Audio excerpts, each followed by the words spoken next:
好吧？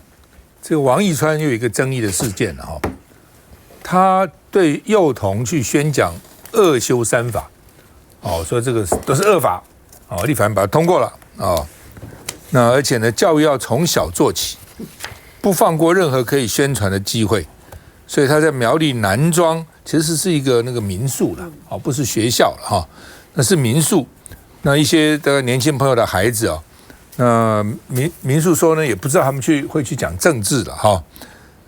他说我不是在幼儿园呐，哦，但是不管你在哪里了，你对那个小孩子讲这些话，对不对？哈，真的很小哎，很小嘛，你看都很小啊，都很小，都还没有上。那民宿说我不知道啊，我也很冤枉啊，他怎么在这边讲这个呢？哦。那另外呢，这个就网络就批说你这是在洗脑小孩子嘛？哦，就算支持者也不听，那么小你去跟他扯这东西干嘛哈？那特别还对幼童开课啊，说不放弃任何这个宣传的经费哈的机会哈。那苗栗县选出来国民党委员叫邱正军，他是说这些小孩才国小呢，要求你道歉吧？你怎么会干这个事情呢？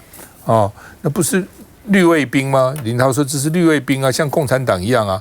共产党从小就这个训练，我不爱爸爸，我不爱妈妈，我爱毛主席。以前我们这样宣传，不真的假的不知道。就从小孩就开始这样的这个宣传，给孩子的洗脑哈。我们看一下，教育要从小做起，以后去立法的时候才不会乱立。昨天那个立法院修了3个恶法。批评在野，修法行为恶劣。民党立委王义川拿起麦克风滔滔不绝。不过仔细看，台下似乎都是小朋友哎。一个选办法，一个财政收入方法，一个宪法诉讼法。修恶法是什么？修恶法就是修的不好的法，会影响你们的未来。好，今天说明会就到这里。在小孩面前灌输政治观念，王义川事后也在率上面发文写下教育从小做起，不能放过任何宣导机会，却被蓝营批评场合非常不适切。王义川，您一天到晚在政论节目也好，在立法院也好，大家都知道你是非常喜欢胡说八道的啊。身为一个政治人物，你应该很清楚什么时候该讲什么话。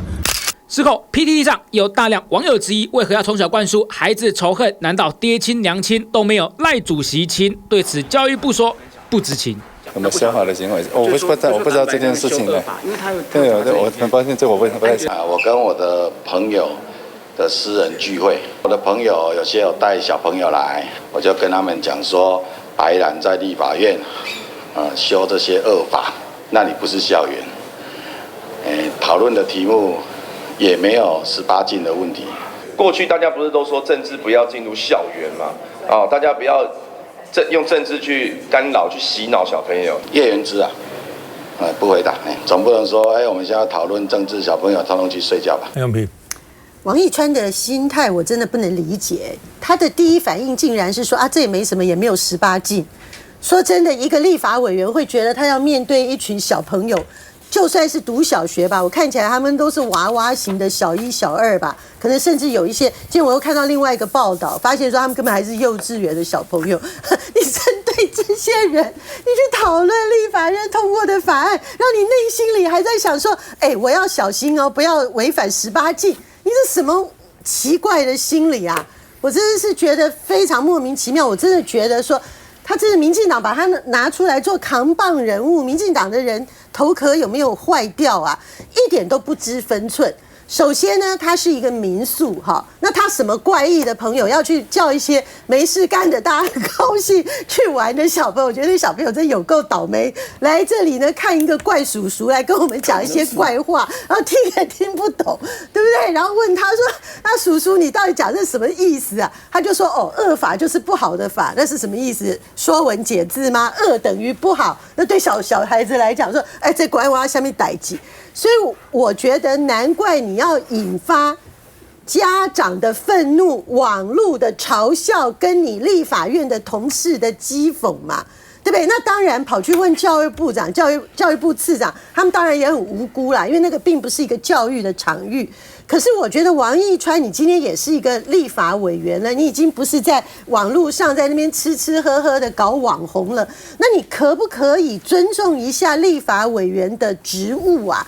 当你有朋友在一个民宿，人家在玩的情况下，给你安排这样的一个活动，你就跑去。要不然就是害你的，要不然你就去打个招呼说啊，祝大家玩得高兴啊，赶快的耍啊，对不对？还在那边跟大家讲立法院什么，难怪大家会怀疑说民进党现在呢看起来他这个青鸟呢，因为现在有一个争议说这个青鸟动员呢也是靠钱呐，靠民进党给一些团体的补助款，然后他们提供给年轻人车马费啊什么的这些问题，那。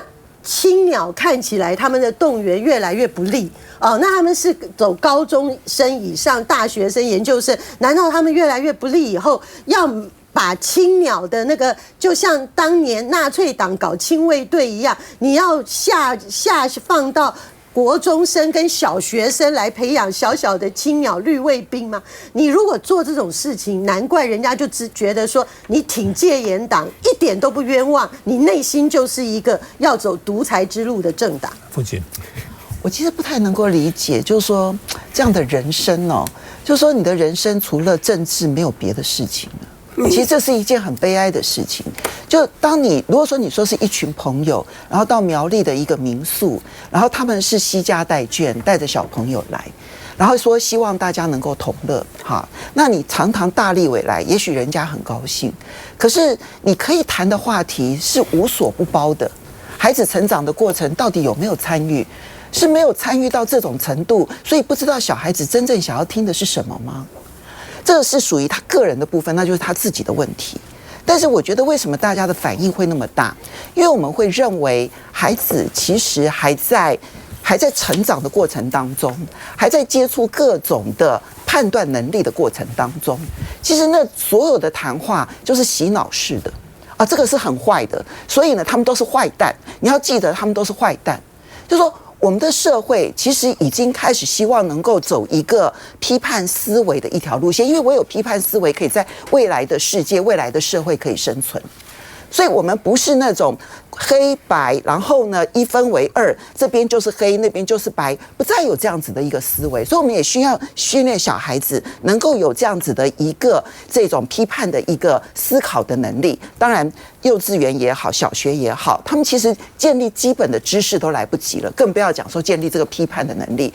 可是接着你就开始大大的谈说，哎呀，他们都是恶人，他们都是坏人，他们都是如何如何。这会让我想到我最近看的所有民进党在整个的修法的过程当中啊，他们只剩下一句口号，就是说国民党毁宪乱政，然后呢国家要完蛋了，然后从头到尾就只讲这一句话。那至于是什么样的毁宪乱政，说不出来；怎么样子国家完蛋了，说不出来。然后剩下的就只剩下谣言。如果当你在论述一件事情，没有论述的道理，只剩下口号，只剩下你那种偏激的语言的时候，那我不要讲这些小孩子啦，我觉得他小孩子长大之后也许会留下阴影。但我觉得我其实碰到很多年轻人，他会跟我讲，他说凤馨姐，我们年轻人从很小的时候就学会了一件事情，不要轻信别人说的话，所以我们希望提出越多的论据，他们才能够接受。如果你只剩下口号，怎么会有年轻人要支持？王一川这个要尬拍给他打谁？而且很奇怪的哈，他自己是把自己的这个影片放在脸书上面的。有些名嘴就在开玩笑，他说另外2整一个人才会搞这个事情，他以为这个影片是假的，他完全不知道他干了什么事情。天真无邪的小朋友，你为什么去洗脑，要去污染人家？我觉得他现在应该赶快道歉。第二个，他现在到了立法院来，看起来沾沾自喜的，然后好像一副是正义凛然的。他都没想到，光是这个例子，小孩子以前为什么不要政党不要进入这个校园？就是校园有它的自主性啊，学生你不要去污染人家嘛。所以现在所有的政党都退出来了，现在民进党进去，结果现在王一川连一个幼稚园小朋友，那天小朋友在做什么事情？你在过圣诞节，交换礼物，你去跟他讲，你应该讲什么恶法，然后去骂这个蓝的白的什么2个政党什么修这个恶法，你到底什么？你仇恨动员吗？这个对小朋友会是好的吗？所以我觉得他现在应该赶快公开道歉。而且现在离谱是什么？民进党以前有什么3宝，对不对？现在不是哦。王一川已经闹了多少事情了？他之前什么当政策执行长的时候，政策会执行长的时候，他去监控，包括我们民众党在办活动的时候，他说什么？他会去监控，对不对？他可以分析哪些人是跟他们的那个小草跟他们那个青鸟有没有重叠。弄到后来，现在的进了立法院，你看，连议事人员都被他咆哮。说什么你都连水都没有给我啊？你没有手吗？一件事情都是非常离谱的啊！现在变成民进党一个指标人物了。然后这样要看民进党看指标人物，我们在提就是从上次那个去挺戒严，然后弄到现在一个三宝，然后变成巨婴，为什么都是王一川这样的人物出现？这不是民进党一个很大的悲哀吗？现在看王一川不是王一川 only 哦，他是民进党政策会执行长哦，他是有很大指标作用，而且不要忘了，民进党当初在选举的时候是什么？说抢救什么义川大兵。就是希望让他能够进去不分区，用他来催票，所以他是指标人物，他是民进党要栽培的政治明星，就搞这个样子啊！说这个对小孩子洗脑，甚至于某种程度就是一个统战的行为。他不是很痛恨共产党来统战吗？他怎么自己会去跟小孩子统战呢？这种东西要受到社会的挞伐。共产党统战那个语言都很简单，一听就懂。这个三法哈，你讲给大人听哈。一般人听不懂，这是内容是什么东西，反复他真的不懂。你讲给那幼稚园小朋友、小学小朋友，他怎么会懂呢？这真无聊了。讲实话，我也不认为真的那个小孩就听得懂他在讲什么。一个叔叔立委来让他鼓掌，就是那个北北你跟那些孩子的家长讲，也许还有点道理。你跟那小孩子讲什么东西呢？我觉得真是很无聊。现在再回来。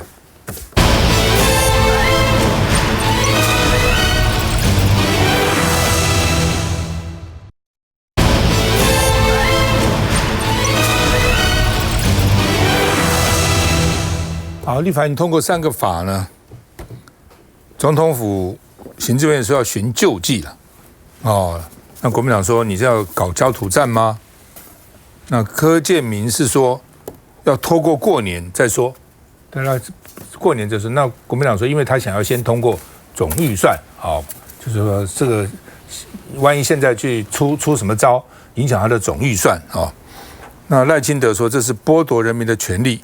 冲击资源的分配，所以民主纷争要更大的民主来解决那我听不懂什么叫更大的民主那另外呢，柯建铭说蓝白加起来62人要对抗2300人，那他就能够代表2300万人吗？那你做个民调看看嘛，做个民调看看，做个民调，基本上这个赞成这个修法的，好像都是超过这个反对的嘛，特别对于这个。选罢法啦，这个财政收支划分法那到底公职人员选举罢免法，基本上呢，现在通过的是联署要身份证影本了。这个你有什么好不过的呢？那就是你本来想要作弊吗？本来想要把死人来登记吗？那总统、副总统的这个联署都要附身份证啊？那为什么这个你讲个道理，为什么不要嘛？什么怕什么各自泄露，那总统副总统有什么不怕呢？为什么这个就怕呢？所以这没有道理啊！这你怎么解释也解释不通啊！你去大法官释宪你也不会过的了那另外呢，宪法诉讼法这个比较有争议了大法官总额15人，10人以上才能开会，9人同意才能这个宣告违宪。看起来是觉得很严格了，就是2/3了等于2/3才能够开会了，要2/3出席。可是你大法官在解释那个死刑违不违宪，你不是说各级法院法官通常全部同意才可以吗？这不你们自己搞出来的吗？对不对？通常一审大概1个法官2审3个法官，3审5个法官他们要通通同意，他彼此本来就有不同的意见，可能有辩论有争论你非要全部同意才可以判死刑，那你大法官是不是要全部同意呢？那现在就3/3能通过，那有什么不对？为什么这1/2就能通过呢？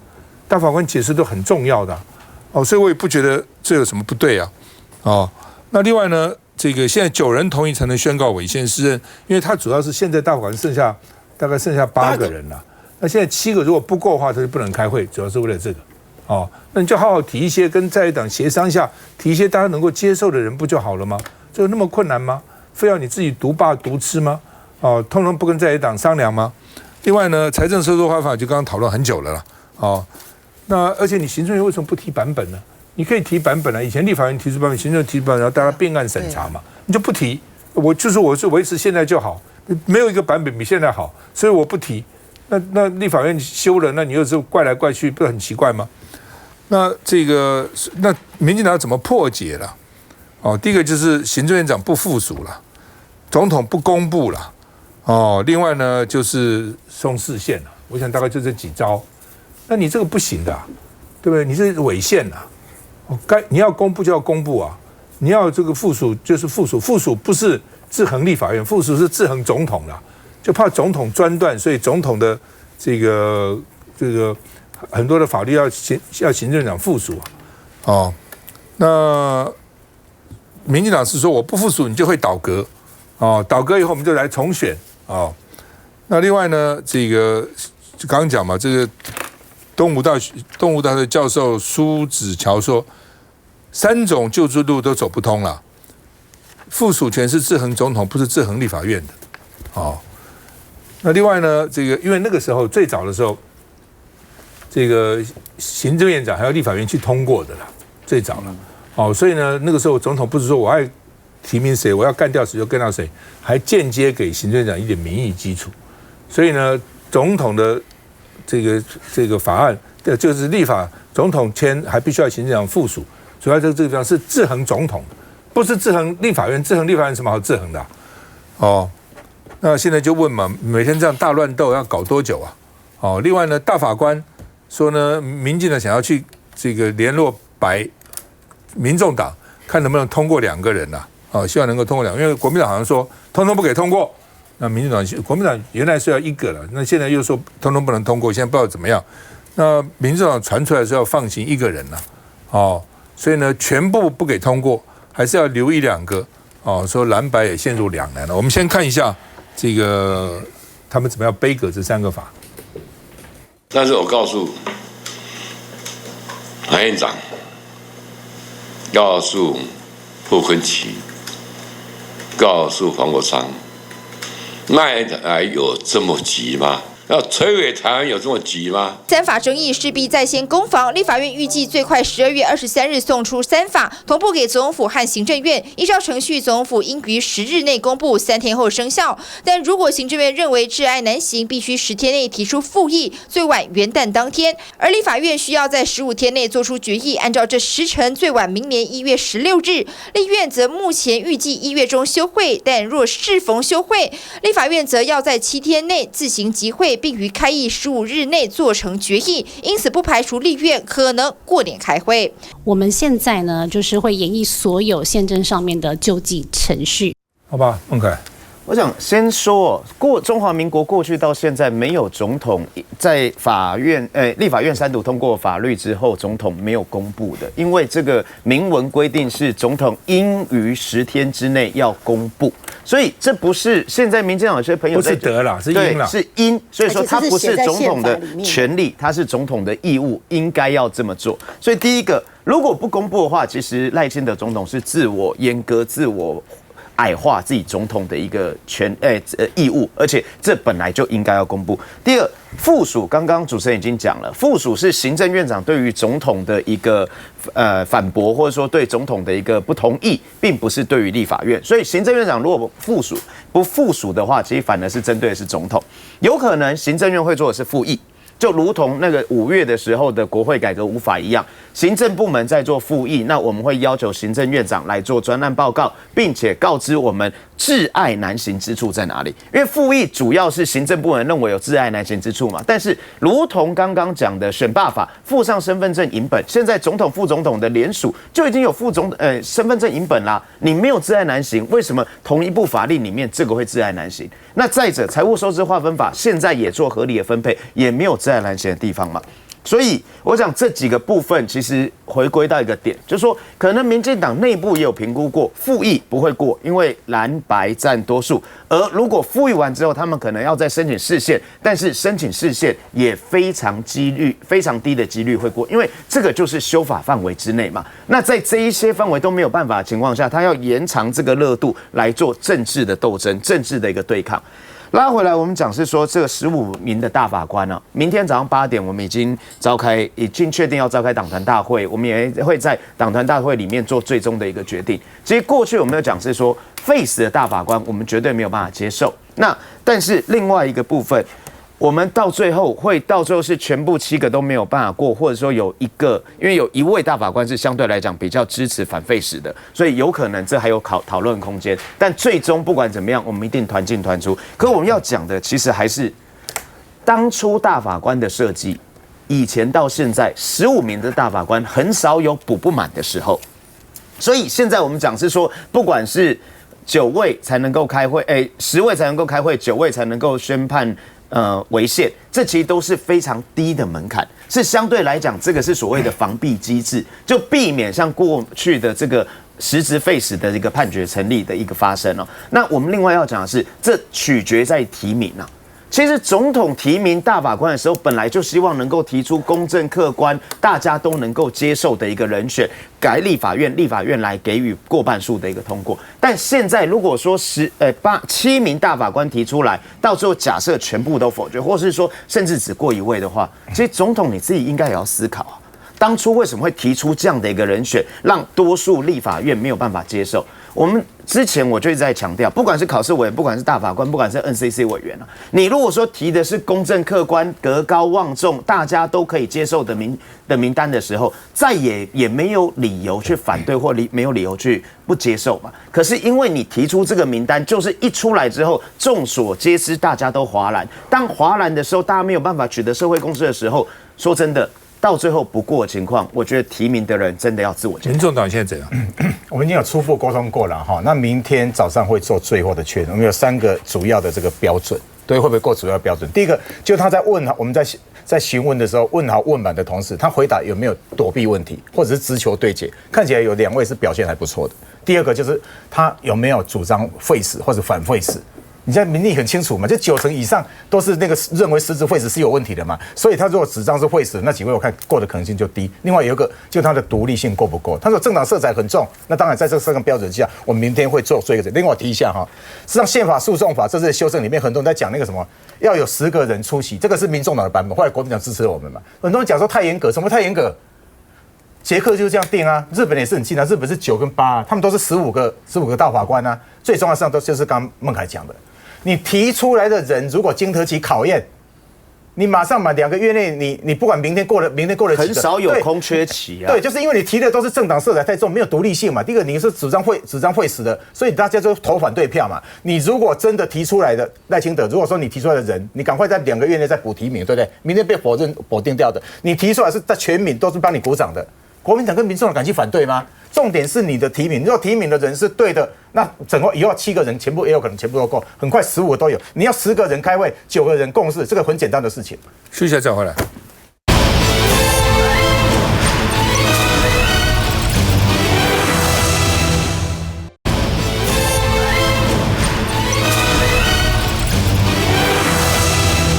好，那么绿营现在要推动罢免啊，那么港湖希望把李彦秀罢免掉，然后呢把这个徐小新罢免掉。徐小新说呢，夺权就是为了夺权，因为罢免团体说联署他们很踊跃了哈，就为了夺权啊来罢免他哈。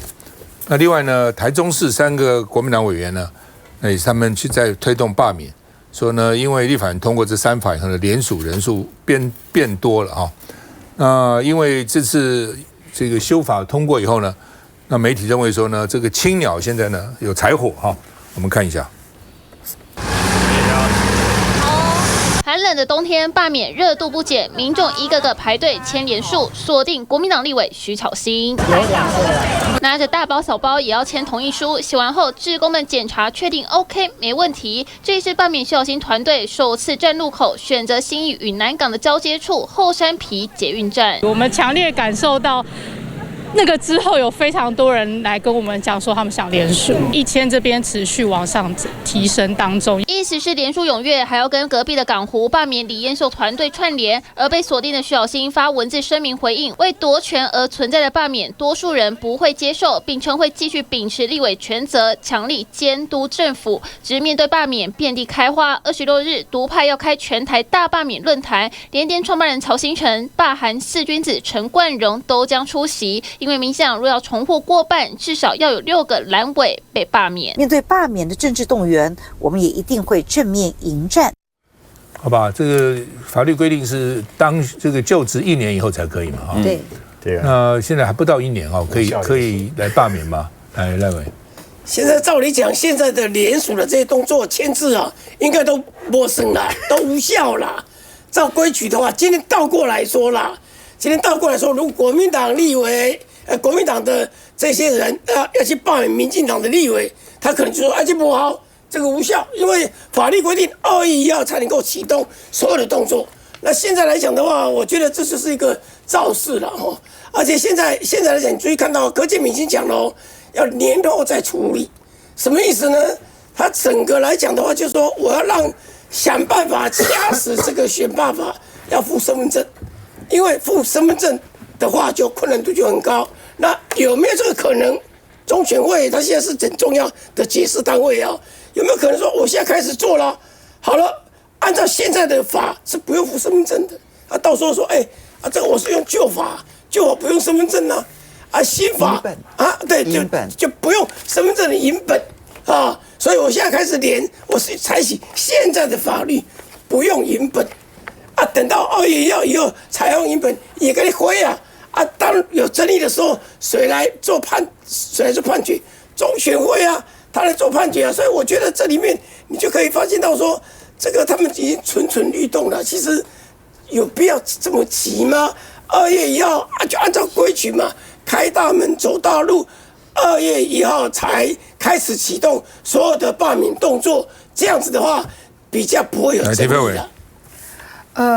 其实我觉得现在讲罢免因为时间还没到，也确实有点太早，容易有争议。然后我觉得现在就是把所有的问题，尤其现在立法院社会氛围都是非常的紧张是不是先把这些事情先处理一个段落，再去谈这些？否则你说明年开始国民党要罢民进党，民进党要罢国民党，那会觉得整个就会乱成的，这不是一般民众所需要看到的地方所以你说现在已经在联署了，就像刚刚大家就会开始质疑那你这个联署有没有用？你这个时间点，因为还没有到一个时间点开始联署的一个状况，那你这些所提供的资料是不是又会被质疑说，那是不是因为民进党在执政，所以什么所谓的偷跑都可以，又有很多的阴谋论。我觉得今天如果真的要走罢免，大家就是大步，然后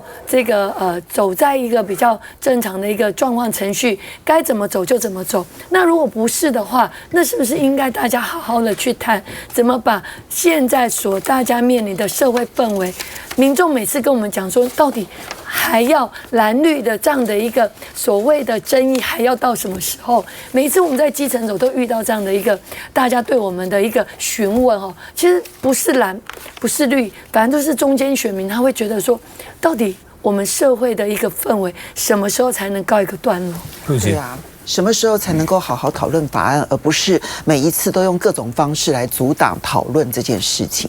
财划法很重要，选罢法也很重要。其实限速法对我来说是这一次最重要的，因为我们都知道说现在修宪的门槛非常非常高你又要立法院的2/3，然后还必须要经过公投，所有人都知道修宪现在已经是不可能的任务。所以民进党现在所采取的路线就是，既然修宪不可能，我就用释宪来取代修宪。不只是你立法院通过的法案，我通通送宪吧。然后呢，去这个释宪，反正大法官都是我的人，我就不担心，我到最后释宪出来的结果一定有利于我。不只是如此，更重要的是，未来要改变这个国家体制这件事情，不能靠修宪，只能靠释宪。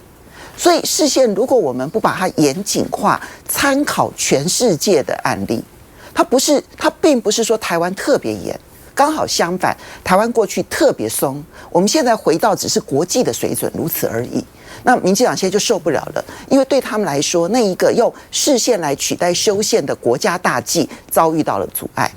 选罢法这件事情，当然现在偷跑，反正这个中选会都在他手里头，他为所欲为，然后呢违法行事，那从总统一直到行政院长，那你就是已经见怪不怪，你只能跟他去打硬仗。打硬仗的意思是什么呢？我觉得这里面呢，每一个可能要去面对的人都必须要做好那一个，我就是要像谢国良这样子，我就是要打一场漂漂亮亮的硬仗。让我能够重新浴火重生。我一再的说，我认为这当然是困难的，我知道当事人有多么的痛苦，我非常清楚。但问题是，你除了这条路，你已经没有别的选择，没有别的选择，只好面对它，处理它。那现在谢国良他从谷底整个大翻身，他现在已经决定说，我真的我要连任了，所以对他来讲无挂碍了。那我觉得那一个。因为我当然这里面每一个人的状况不一样啊。徐巧芯的选情我们知道说那个蓝大于绿，而且徐巧芯她的拼劲、她的论述能力是当地的选民是非常支持的。那李彦秀当然也是属于论述能力很强的人，那他在地方经营的时间也非常非常的长。不过港湖这个地方，它的选民结构其实绿稍微大一点点蓝，但我在这边其实我很有信心，我不认为所有的绿营支持者都喜欢这种无止境的争斗，就像亭妃啊，他自己在碰到他们的支持者的时候也问说啊，立法院这样子闹哄哄的，还要闹到多久？我不认为民众喜欢这一种输不起的罢免。李彦秀有对不起港湖的选民吗？没有，只有输不起的罢免，没有正当的罢免。我对于这几位很优秀的立法委员李彦秀啦、徐巧芯，还有台中的蓝营的几个立委被提前动员说去联署要罢免的委员虽然说我赞成凤馨讲的正面面对他，而且呢，我也相信他们可以这个克服这个硬仗，但是关于赖士葆委员分析的中选会会做事不管违法的事情呢，仍然睁一只眼闭一只眼。我觉得很简单，即使未来这个战场呢被民进党控制也好，我们现在蓝营的做法就是要无所不用其极的让大家看到民进党这个政府有多么的莫名其妙跟钳制人民自由。我建议要去告他们。就是说，如果他们到时候发动罢免，而中选会做出对于他们提前发动联署有利的解释的时候，这几个当事立委呢，不要怕，直接去法院告他们，因为他的权益受损啊。本来他作为一个立法委员，他有被选举权，他或许也可能面临被罢免的争议，可是你不可以违法啊，你就直接去告他。直接去告他们，这些发动罢免的也都是有团体的直接去走法律诉讼。我觉得中华民国的司法系统，就算检察体系被民进党控制了，你法院可不可以也有一点骨气，给大家看看我们司法到底有没有独立，还有一点点希望。休息一下再回来。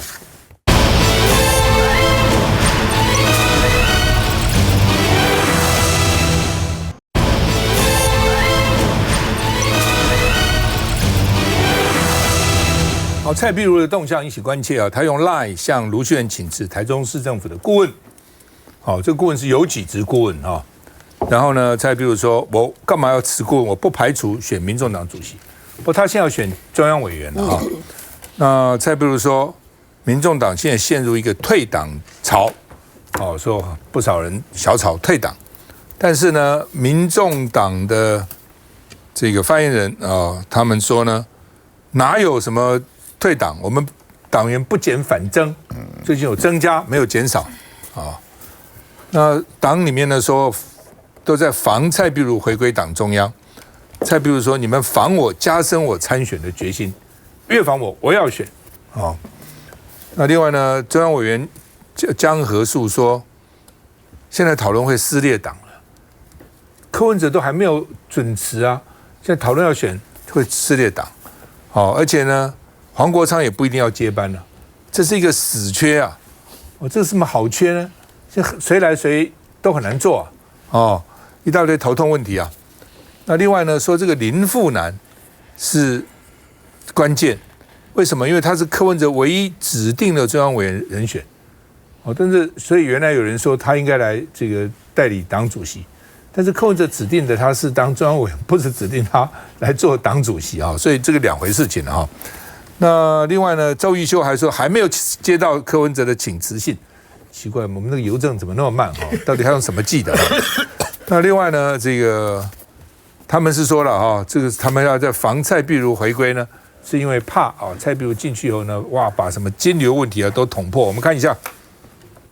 礼拜一的时候，我决定深思熟虑之后，决定来选这个中央委员。若是当选，代表他取得代理以及参选党主席资格，也因此下一步也被解读想为接班铺路。他要选中央委员，当然以他的资格是没有问题。这个时阵不要再说代理党主席的问题，好不好？绝对不是碧如姐的本意啦，你哪有可能安尼走啊？如果真的这样做，我真正无法接受哦。至于是不是要选党主席，我想这可能暂时先保留哈，但是目前我想我还是还没有这个样的一个想法。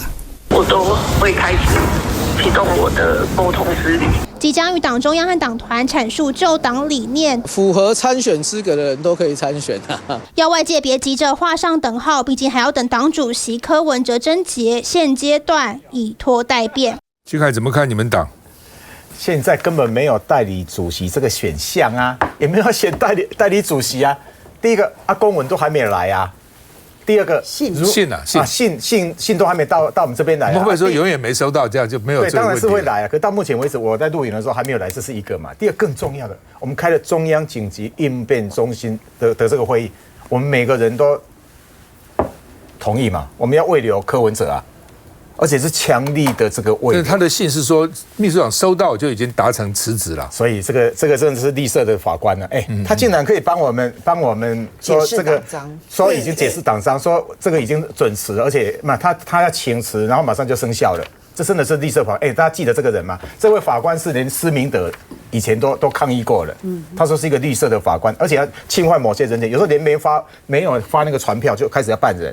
他就连监察院都对他很有意见的哈。那我现在跟他强调的，我们台湾民众党对于党主席要不要请辞这个事情，第一个要等公文来，第二个我们有党章的规定啊，不是那个绿色法官讲了算啊。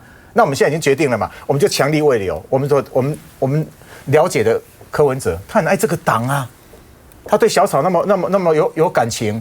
那我们现在又强力慰留他，我自己的判断，我认为他就不会辞了啦。